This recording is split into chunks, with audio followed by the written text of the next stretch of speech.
여러분 혹시 주변에 이런 분 계십니까?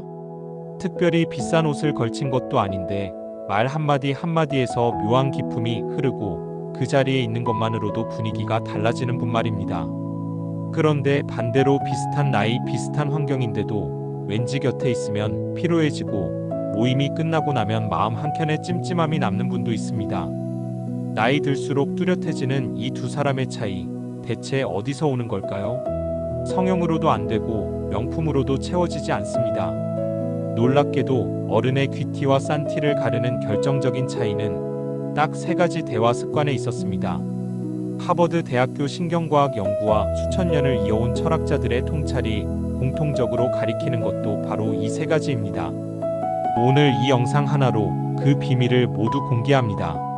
오늘 이 영상을 끝까지 보시고 나면 다음 모임 자리에서 말 한마디 없이도 가장 품격 있는 사람으로 기억되는 법을 알게 되실 것입니다. 나를 불편하게 만드는 관계가 자연스럽게 정리되고 진짜 좋은 사람들만 곁에 남는 이유도 이해하게 되실 것입니다. 그리고 세월이 쌓일수록 오히려 더 빛나는 어른이 되는 길이 보이실 것입니다. 귀티는 타고나는 것이 아닙니다. 오늘 이 영상을 보고 계신 여러분 누구든 지금 이 순간부터 만들어갈 수 있습니다. 특히 마지막 세 번째 습관은 우리 시니어 분들이 나도 모르게 가장 많이 저지르고 계신 가장 치명적인 말버릇입니다. 혹시 나는 아닐 거라 생각하신다면 더욱 끝까지 보시기를 권합니다. 내 대화 습관을 한번 차분히 점검해 보십시오. 지금 바로 시작합니다. 첫 번째, 귀티나는 사람은 자기 이야기를 먼저 꺼내지 않습니다. 이런 장면 살면서 한 번쯤은 목격하셨을 것입니다. 72세 박정숙 여사님은 그 시니어 독서 모임에서 누가 봐도 중심 인물이었습니다. 말솜씨도 좋고 옷차림도 단정해 처음 보는 자리에서도 자연스럽게 분위기를 이끄는 분이셨습니다. 그날도 모임이 시작되자마자 박정숙 여사님은 이야기에 물꼬를 트셨습니다. 우리 큰아들이 이번에 대기업 임원으로 승진했어요. 42의 임원이면 정말 대단한 거잖아요. 주변 분들이 어머 대단하시네요 라며 웃음 섞인 반응을 보이자 박정숙님은 거기서 멈추지 않으셨습니다.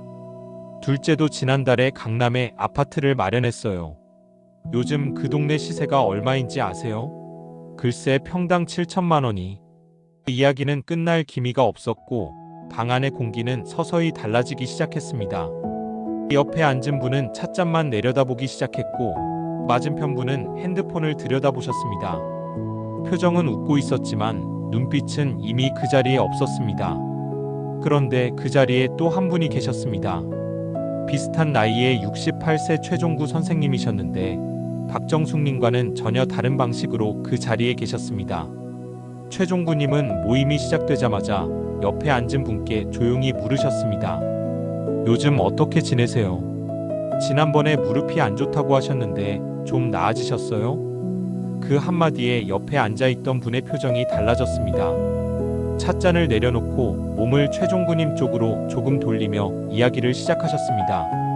목소리에 온기가 실렸고 그 주변만 분위기가 달라졌습니다. 모임이 끝나고 나오는 길이었습니다. 참석자 중 한 분이 동행하는 분에게 이렇게 말씀하셨습니다. 박정숙 씨는 오늘도 자녀 자랑이었네. 만나고 나면 왜 이렇게 피곤하지? 그리고 잠시 뒤 이런 말이 이어졌습니다. 근데 최종구 씨는 참 좋아. 내 이야기를 진짜 들어주는 느낌이야. 다음에도 꼭 나왔으면 좋겠어. 두 사람의 차이는 화술이 아니었습니다. 재산도 외모도 아니었습니다. 다음 모임에서 누가 더 보고 싶은 사람으로 기억되었는지 그것이 모든 것을 말해줍니다. 왜 이런 일이 벌어지는 걸까요? 미국 스탠퍼드 대학교 심리학 연구팀은 참가자들에게 가까운 지인의 성공 소식을 전해주면서 그 순간의 뇌 반응과 감정 변화를 면밀하게 측정하는 실험을 진행했습니다. 결과는 놀라웠습니다. 참가자 대다수가 지인의 성공 소식을 접한 직후 순수한 축하의 감정보다 스트레스 반응을 먼저 경험하는 것으로 나타났고 자신을 상대방과 비교하는 심리작용이 즉각적으로 시작되었습니다. 이것을 심리학에서는 상대적 박탈감이라고 부릅니다. 상대방이 나보다 잘 됐다는 정보가 들어오는 순간 우리의 뇌는 본능적으로 자신의 현재 위치를 그 사람과 비교하기 시작합니다. 아무리 이성적으로 축하해야지라고 생각해도 뇌의 감정 중추는 이미 그보다 먼저 반응을 맞춰버립니다. 이 반응은 모든 사람에게 나타나는 인간의 본능이며 나이가 많을수록 오히려 더 민감하게 작동하는 경향이 있습니다. 더 중요한 사실이 있습니다. 이 박탈감을 느끼게 한 사람에 대해 우리 뇌는 무의식적으로 부정적인 감정을 저장한다는 점입니다.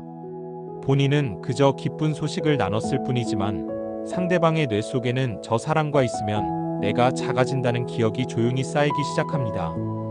그 기억은 말로 표현되지 않더라도 다음번 연락이 올 때 전화를 받을지 말지를 결정하는데 조용히 작용합니다.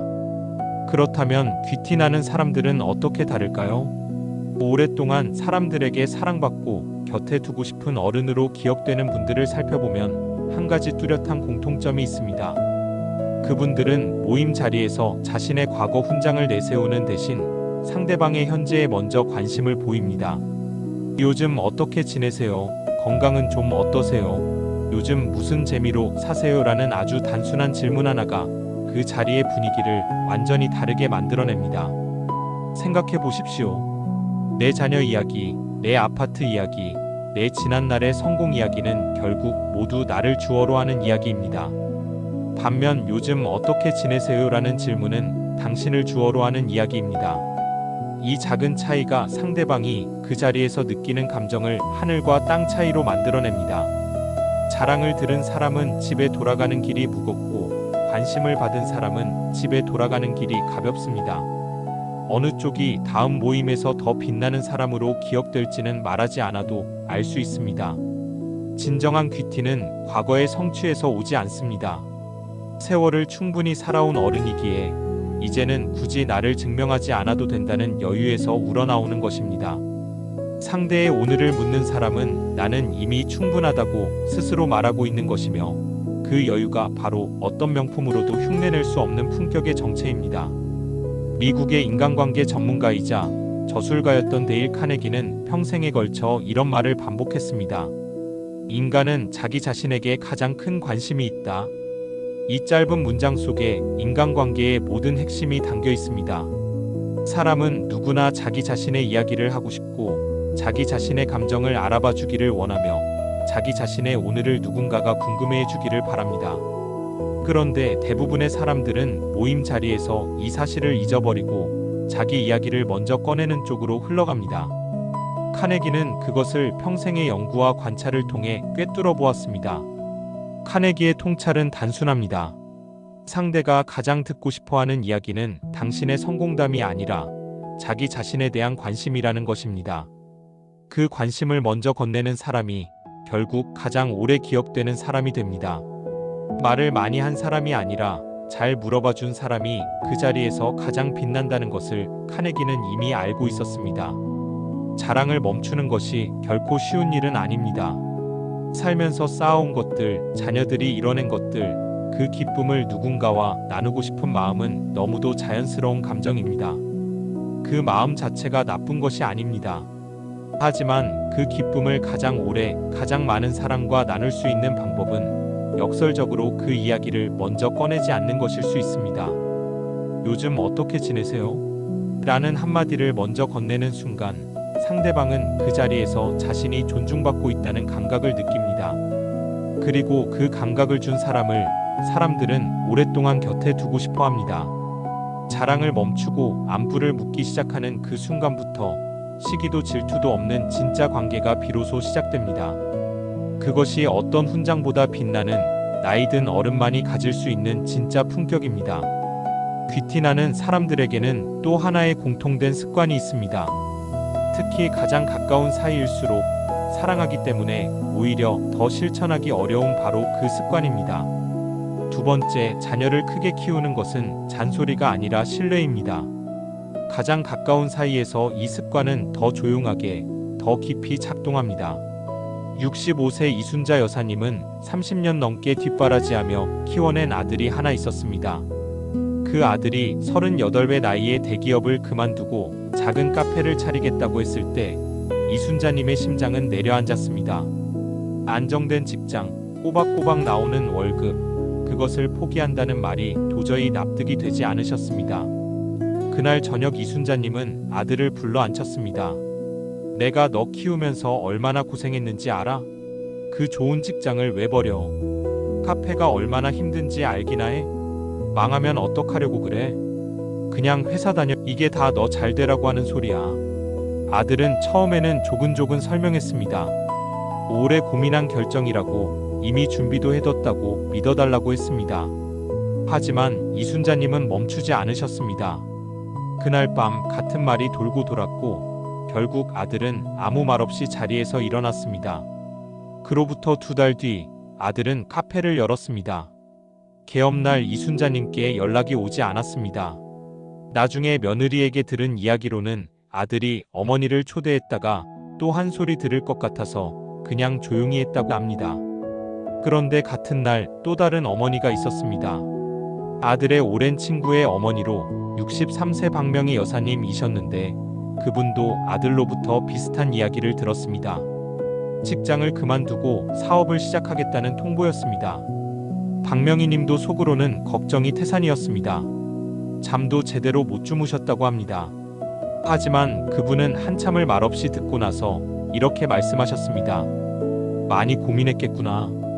내가 그렇게 결정했으면 그게 맞는 길일 거야.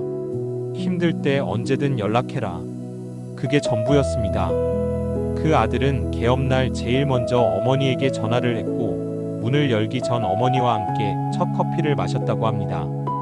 이순자님과 박명희님은 똑같이 걱정하는 어머니였습니다. 하지만 한 분은 개업날 그 자리에 있었고 한 분은 그 자리에 없었습니다. 그 차이를 만든 것은 마음의 크기가 아니라 그 마음을 표현하는 방식이었습니다. 여기서 불편하지만 직면해야 할 사실이 하나 있습니다. 미국의 심리학자 잭 브렘은 인간의 행동 동기를 연구하면서 심리적 저항감이라는 개념을 세상에 내놓았습니다. 이 이론의 핵심은 간단합니다.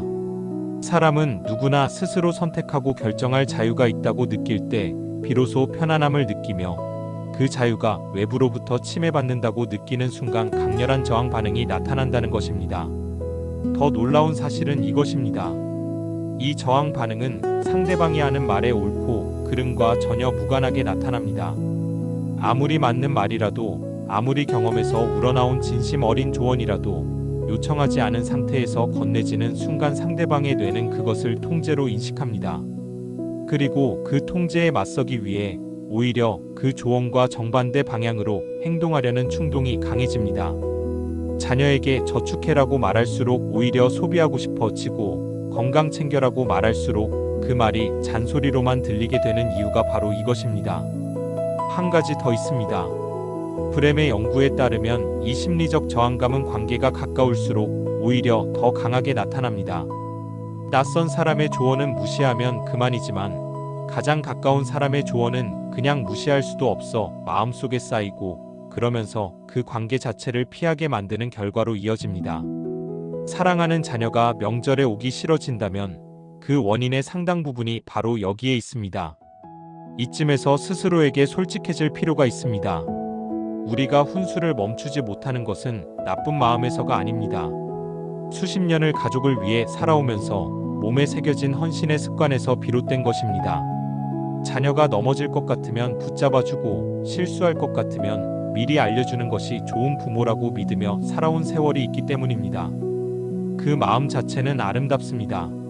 하지만 자녀는 이미 어른이 되었습니다.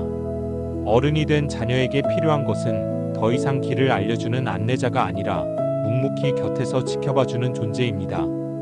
내 딴에는 노파심이고 걱정이지만 상대에게는 너는 혼자 제대로 못한다는 불신의 메시지로 도착합니다. 말의 내용이 아무리 옳아도 그 말이 담고 있는 감정의 무게가 관계를 조용히 흔드는 것입니다. 진짜 어른의 지혜는 아는 것을 말하는 능력이 아닙니다. 아는 것을 알면서도 말하지 않는 능력입니다. 입을 닫고 지켜봐주는 그 침묵 속에 나는 너를 믿는다는 가장 강력한 메시지가 담겨 있습니다. 그 믿음을 받은 자녀는 잔소리를 100번 들은 자녀보다 훨씬 더 단단하게 스스로의 길을 찾아갑니다. 훈수를 삼키는 것은 포기가 아닙니다. 그것은 상대를 온전한 한 사람의 어른으로 인정하는 가장 품격 있는 형태의 사랑입니다. 스위스의 법학자이자 철학자였던 칼 힐티는 이런 말을 남겼습니다. 충고는 눈과 같아서 조용히 내릴수록 마음에 오래 남는다. 이 문장을 처음 읽으면 잠시 멈추게 됩니다. 세차게 내리치는 비는 그 자리에서는 강렬하지만 땅속 깊이 스며들지 못하고 표면을 쓸고 지나가 버립니다. 반면 조용히 내리는 눈은 소리도 없고 힘도 없어 보이지만 어느새 온 세상을 덮고 오래도록 남아 있습니다. 충고도 마찬가지입니다. 강하게 밀어붙인 조언은 그 순간에는 전달된 것 같지만 상대방의 마음속에서 저항감과 함께 튕겨져 나옵니다. 반면 꼭 필요한 순간에 조용하고 부드럽게 건네는 말 한마디는 상대의 마음 깊은 곳에 가 닿아 오래도록 남습니다. 힐티는 이런 말도 남겼습니다. 가장 훌륭한 조언은 때로 침묵이라고, 그리고 상대가 스스로 깨달을 때까지 기다려주는 인내가 가장 고귀한 덕목이라고 했습니다. 세월을 살아온 어른이기에 이제는 그 인내를 실천할 충분한 내공이 우리 안에 이미 쌓여 있습니다. 입을 닫는다는 것이 때로는 가슴이 먹먹한 일입니다. 분명히 저 길은 힘들 것 같은데, 저 선택은 나중에 후회할 것 같은데, 그것을 알면서도 말하지 못하고 지켜봐야 한다는 것이 어떤 마음인지 자녀를 키워본 분이라면 누구나 알 것입니다. 그 답답함은 결코 작지 않습니다. 하지만 이것 하나는 기억해 주십시오.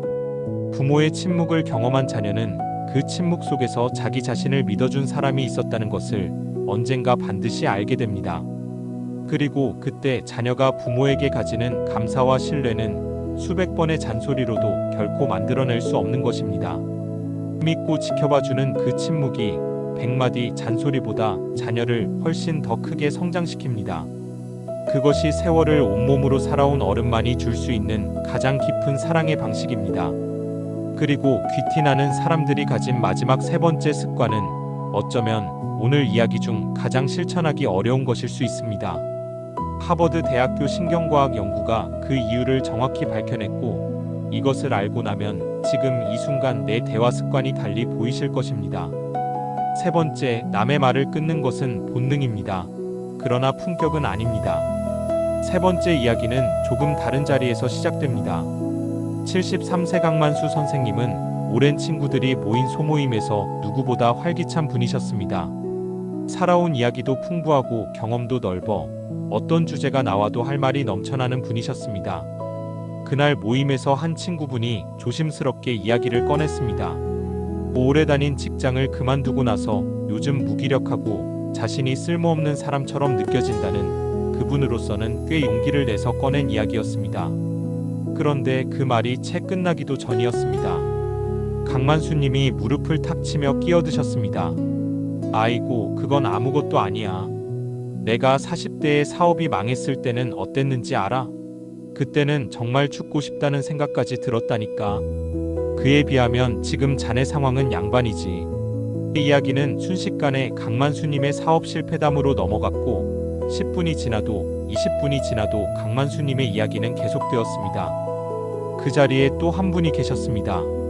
70세 윤재길 선생님이셨는데 처음에 용기 내어 이야기를 꺼낸 친구분 바로 옆에 앉아 계셨습니다. 강만수님이 자신의 이야기를 이어가는 동안 윤재길님은 말 한마디 없이 그 친구분 쪽으로 몸을 조금 돌리고 조용히 고개를 끄덕이며 눈을 맞추고 계셨습니다. 그 친구분이 강만수님의 이야기에 어쩔 수 없이 웃어 보일 때도 윤재길님은 그 친구분의 표정을 조용히 살피고 계셨습니다. 모임이 끝나고 자리에서 일어설 무렵이었습니다. 윤재길님은 특별히 서두르지 않으셨습니다. 겉옷을 챙기는 그 친구분 옆으로 자연스럽게 다가가 나란히 걸음을 맞추셨고 건물을 나서며 낮은 목소리로 말씀하셨습니다. 오늘 날씨 좋은데 나 저쪽 방향이거든. 같이 좀 걸을까? 두 분은 나란히 걸었습니다. 그리고 한 블록쯤 걸었을 때 윤재길님이 조용히 말씀하셨습니다. 아까 말 다 못했지? 나라도 괜찮다면 무슨 얘기인지 나한테 해. 그 한마디에 그 친구분은 아까 모임 자리에서는 끝내 꺼내지 못했던 이야기를 천천히 풀어놓기 시작했습니다. 모임이 끝나고 집으로 돌아가는 길에 처음 이야기를 꺼냈던 그 친구분은 아내에게 이렇게 말했다고 합니다. 오늘 윤재길 씨랑 걸으면서 한참 얘기했어. 오랜만에 속이 좀 후련하네. 강만수님은 그날 가장 많은 말을 했습니다. 그러나 가장 깊이 기억된 사람은 가장 적게 말하고 가장 오래 걸어준 윤재길님이었습니다. 하버드 연구팀이 발견한 사실은 처음 접했을 때 상당히 충격적입니다. 하버드 대학교 신경과학 연구팀은 대화 중 인간의 뇌 활동을 면밀히 관찰하는 실험을 진행했습니다. 연구팀이 발견한 것은 이것이었습니다. 사람이 자기 자신에 대한 이야기를 할 때, 즉 자신의 경험이나 생각이나 감정을 말로 표현할 때 뇌의 보상 중추가 활성화되면서 도파민이 분비된다는 것이었습니다. 쉽게 말해 자기 이야기를 하는 행위 자체가 뇌에 강렬한 쾌감을 안겨준다는 것입니다. 연구팀은 더 나아가 이 쾌감의 강도를 측정했습니다. 그 결과는 더욱 놀라웠습니다. 자기 이야기를 할 때 뇌가 느끼는 보상 반응이 음식을 먹거나 돈을 얻을 때 느끼는 쾌감과 거의 동일한 수준이었습니다. 다시 말해 대화 중에 상대방의 말을 끊고 내 이야기를 꺼내고 싶어지는 충동은 단순한 버릇이나 성격의 문제가 아니라 뇌가 만들어내는 본능적인 쾌락 추구 반응이었습니다. 더 놀라운 사실도 있습니다. 이 연구에서 사람들은 자기 이야기를 더 많이 하기 위해 기꺼이 금전적 보상을 포기하는 선택을 했습니다. 돈보다 자기 이야기를 할 기회를 더 원했다는 것입니다. 나이가 들수록 살아온 이야기가 많아지고 그러면서 이 욕구는 더욱 강해지는 경향이 있습니다. 남의 말을 끊는 것이 나이 들수록 자연스럽게 늘어나는 이유가 바로 여기에 있습니다. 이것은 결코 부끄러운 일이 아닙니다. 하지만 이 본능을 알고도 그것을 다스릴 수 있는 사람과 알지 못한 채 본능대로 흘러가는 사람 사이에는 관계의 깊이와 품격에서 결정적인 차이가 생겨납니다. 누군가가 용기를 내어 자신의 이야기를 꺼내는 순간을 떠올려 보십시오. 그것이 고민이든 기쁨이든 서운함이든 그 사람은 그 이야기를 입 밖으로 꺼내기 위해 어느 정도의 용기와 신뢰를 먼저 사용합니다. 그런데 그 말이 채 끝나기도 전에 그건 아무것도 아니야. 나 때는 말이야라는 말로 이야기가 가로채지는 순간 상대방은 두 가지를 동시에 느낍니다. 하나는 자신의 이야기가 충분히 들을 가치가 없다는 느낌이고 다른 하나는 이 사람은 결국 자기 자신에게만 관심이 있다는 느낌입니다. 이 두 가지 감각은 말로 표현되지 않더라도 관계 속에 조용히 쌓입니다. 그리고 어느 순간 그 사람은 더 이상 속 이야기를 꺼내지 않게 됩니다. 대화는 계속되지만 깊이가 사라지고 만남은 이어지지만 진심이 빠져나간 형식만 남게 됩니다. 관계가 멀어지는 것은 대부분 큰 싸움이나 결정적 사건 때문이 아닙니다. 이런 작고 반복적인 순간들이 쌓이면서 서서히 일어나는 것입니다. 반면 끝까지 들어주는 사람은 어떨까요? 상대의 말이 끝날 때까지 눈을 맞추고 고개를 끄덕이며 자신의 이야기를 꺼내고 싶은 충동을 조용히 내려놓는 사람은 상대방에게 이렇게 말하고 있는 것입니다. 당신의 이야기는 내 이야기보다 중요합니다. 그 메시지를 받은 사람은 그 대화를 오래 기억하고 그러면서 그 사람 곁에 다시 오고 싶어집니다. 끝까지 듣는 것은 뇌가 강렬하게 원하는 쾌락을 참는 행위이며 그 인내가 쌓인 사람에게서만 흘러나오는 것이 진짜 큐티입니다. 고대 그리스의 철학자 에픽테토스는 2000년 전에 이미 이 진실을 꿰뚫어 보았습니다. 우리가 두 개의 귀와 하나의 입을 가진 이유는 말하는 것보다 두 배로 듣기 위해서다. 에픽테토스는 노예 출신의 철학자였습니다. 아무것도 가진 것 없이 태어나 오직 사유와 언어로 자신의 삶을 일으킨 사람이었습니다. 그런 그가 평생 가르친 것은 화려한 언변이 아니라 듣는 능력이었습니다. 말을 잘하는 사람이 아니라 잘 듣는 사람이 결국 가장 많은 것을 얻는다는 것을 그는 삶으로 증명해 보였습니다. 에픽테토스의 이 통찰은 현대 심리학이 수천 가지 실험으로 검증해낸 결론과 정확히 일치합니다. 사람들은 말을 잘하는 사람을 똑똑하다고 기억하지만 잘 들어주는 사람을 좋은 사람으로 기억합니다. 그리고 오래도록 곁에 두고 싶은 사람은 언제나 후자입니다. 2000년 전 철학자의 말 한마디가 오늘 이 순간에도 여전히 유효한 이유입니다. 우리가 두 개의 귀와 하나의 입을 가지고 태어났다는 것은 어쩌면 자연이 처음부터 우리에게 가르쳐준 가장 오래된 대화의 원칙일지도 모릅니다. 살아온 세월이 길면 길수록 이야기는 많아집니다. 수십 년을 살아오면서 겪은 일들, 넘어지고 일어서기를 반복하며 쌓아온 경험들은 분명 값진 것이고 누군가에게 전해줄 수 있는 소중한 자산입니다. 그 이야기들이 빛을 발하는 순간이 분명히 있습니다. 하지만 그 순간은 내가 먼저 꺼낼 때가 아니라 상대방이 먼저 물어올 때입니다. 그리고 상대방이 물어오게 만드는 힘은 역설적으로 내가 먼저 잘 들어줬을 때 생겨납니다. 상대의 말이 끝날 때까지 기다려 주십시오. 내 이야기를 꺼내고 싶은 충동이 올라오면 그 충동을 잠시 내려놓고 한마디만 먼저 건네십시오. 그래서 어떻게 됐어요? 많이 힘드셨겠네요. 더 이야기해 보세요. 그 짧은 한마디가 상대방의 가슴 속에 이 사람은 나를 진심으로 대한다는 기억을 깊이 새겨줍니다. 입을 닫고 귀를 여는 그 순간 여러분은 그 자리에서 가장 귀티나는 사람으로 기억될 것입니다. 아무것도 말하지 않았지만 가장 많은 것을 전달한 사람으로, 가장 오래 그 자리에 남는 사람으로 기억될 것입니다. 세월이 만들어준 그 침묵의 품격이 어떤 말보다 강하고 어떤 명품보다 빛납니다. 오늘 함께 살펴본 세 가지를 다시 한번 마음속에 새겨보시기 바랍니다. 첫 번째, 모임 자리에서 자식 자랑과 재산 이야기 대신 상대방의 오늘을 먼저 묻는 것입니다. 최종구님처럼 요즘 어떻게 지내세요? 한마디를 먼저 건네는 것이 어떤 화려한 이야기보다 상대방의 마음속에 깊이 남는다는 것을 기억해 주십시오. 두 번째, 요청하지 않은 조언과 훈수는 과감히 삼키는 것입니다. 박명희님처럼 속으로는 걱정이 태산이어도 내가 결정했으면 그게 맞는 길일 거야 라고 말할 수 있는 그 침묵이 100마디 잔소리보다 깊은 사랑이라는 것을 기억해 주십시오. 세 번째, 상대방의 말이 끝나기 전에 내 경험담으로 가로채지 않는 것입니다. 윤재길님처럼 모임이 끝난 뒤 말 못다한 친구 옆에 나란히 걸어주며 아까 말 다 못했지? 나한테 해라고 건넬 수 있는 것이 그 자리에서 가장 귀티나는 사람으로 기억되는 길이라는 것을 기억해 주십시오. 이 세 가지를 다시 들여다보면 한 가지 공통점이 보입니다. 모두 나를 잠시 내려놓고 상대방을 먼저 바라보는 행동입니다. 자랑을 멈추는 것도, 훈수를 삼키는 것도, 내 이야기를 참는 것도 결국은 내 안에 무언가를 내려놓는 것에서 시작됩니다. 그리고 바로 그 내려놓음이 오랜 세월을 살아온 사람만이 도달할 수 있는 성숙의 언어입니다. 젊은 날의 품격은 많은 것을 가짐으로써 드러납니다. 하지만 나이 든 어른의 진짜 귀티는 반대 방향에서 옵니다. 굳이 증명하지 않아도 되는 여유, 굳이 가르치지 않아도 되는 내공, 굳이 말하지 않아도 되는 침착함, 바로 그 굳이 하지 않아도 되는 것들을 실제로 하지 않는 능력에서 우러나오는 것입니다. 빵빵한 지갑은 시간이 지나면 얇아질 수 있고 화려했던 지위는 세월이 흐르면 희미해질 수 있습니다.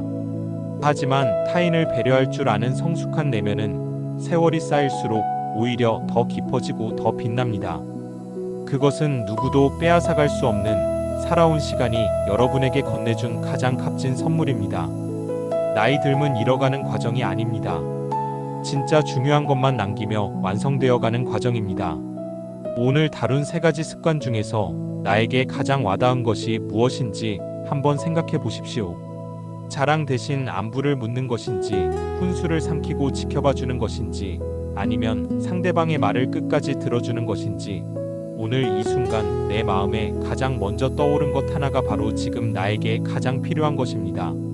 아래 댓글에 그 한 가지를 남겨주십시오. 거창하게 쓰실 필요 없습니다. 세 번째 습관 실천해 보겠습니다. 한 줄이면 충분합니다. 그 한 줄이 내일의 모임 자리에서, 다음번 가족과의 식사 자리에서 여러분의 대화를 조금씩 바꾸는 시작점이 될 것입니다. 그리고 한 가지만 부탁드리겠습니다. 오늘 이 이야기가 마음에 닿으셨다면 나이 들수록 더 품격 있는 어른이 되고 싶다고 말씀하시는 분께 이 영상을 전해주십시오. 말 한마디에서 진짜 귀티가 나는 어른, 곁에 두고 싶은 사람으로 기억되는 어른이 되고 싶다는 분이라면 오늘 이 영상이 그 시작점이 될 수 있습니다.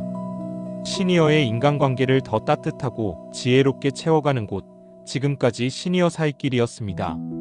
오늘도 평안한 하루 보내십시오.